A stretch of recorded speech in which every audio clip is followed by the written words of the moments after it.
كلا إذا بلغت التراقي وقيل من راق وظن أنه الفراق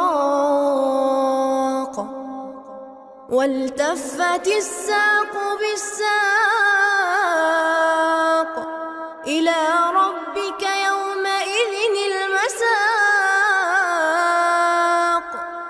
فلا صدق ولا صلى